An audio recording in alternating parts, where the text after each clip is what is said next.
But their first one is, are we thinking Pope Francis already told Father Pagliarani that he will okay any bishop selections he makes?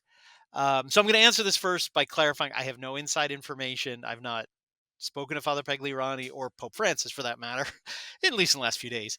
Um, so this is really just speculation on my part.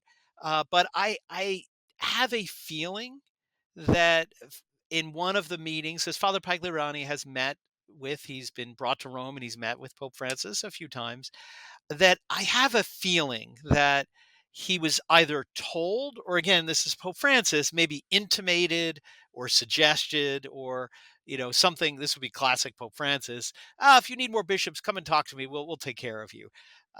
In the way he likes to be the mafia boss, the Peronist boss, right? I take care of people. I would not. I would not be surprised if that were the case. I think there's been a lot of speculation and talk about the bishops. What they always said is they'd need a sign, as Archbishop Lefebvre did. They said they'd follow the course of Archbishop Lefebvre, a sign that it was time. It would seem that the death, really just out of the blue, fall and death of Bishop Tissia unexpectedly seems to be a sign. And I think it is very possible they are hopeful or have been given reason to hope that Francis would allow it. Now, this is Pope Francis, so even whatever he said in the past is no guarantee of the future. So we're really just going to have to wait and see when they announce what they're going to do. Moving on to another question from Kelsey as well. When SSPX bishops are consecrated, do you think they will make one of them superior general? And I think the answer to that is almost certainly no. The case where they made Bishop Fillet the superior general was an exception that I think they wanted to move away from. It seems that it was Archbishop Lefebvre's intent to not have a bishop be the superior general. And the reason for that is because the SSPX wants to make it very clear that it is a part of the Catholic Church, that it's not operating with a parallel structure like the Eastern Orthodox do. It's why the SSPX is different from something like an Eastern Orthodox sect, because the SSPX is a part of the Catholic Church. It is a religious order. There's various distinctions that can be made there, but it's not getting its jurisdiction from itself. It's getting its jurisdiction from the Pope, where jurisdiction originates from.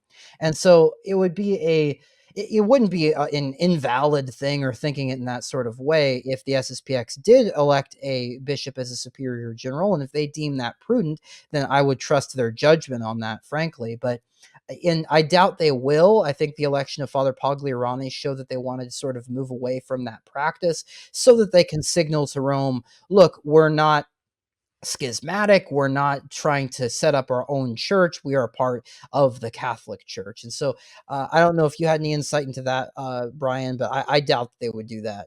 I agree with you. Certainly, what I'm sure they won't do is like call a special election before Father Pagliarini's term is up, which should be in 2030, and say, "Oh, now we have a bishop." So never going to do that.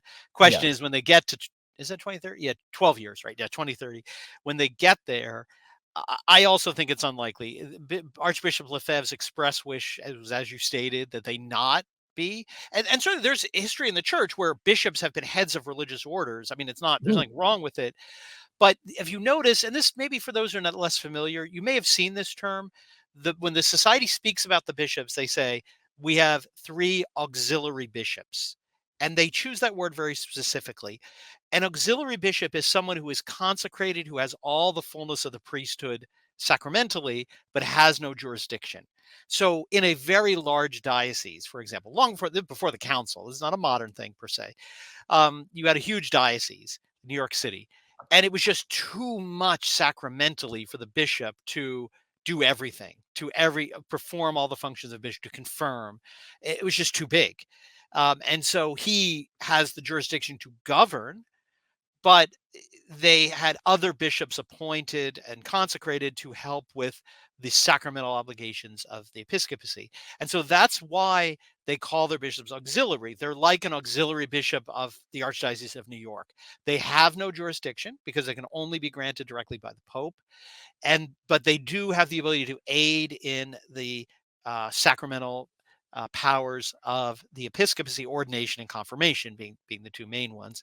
And again, they wouldn't be claiming jurisdiction if they were elected superior general, because the authority of the superior general comes from the election among the members of the religious institutes according to their statutes.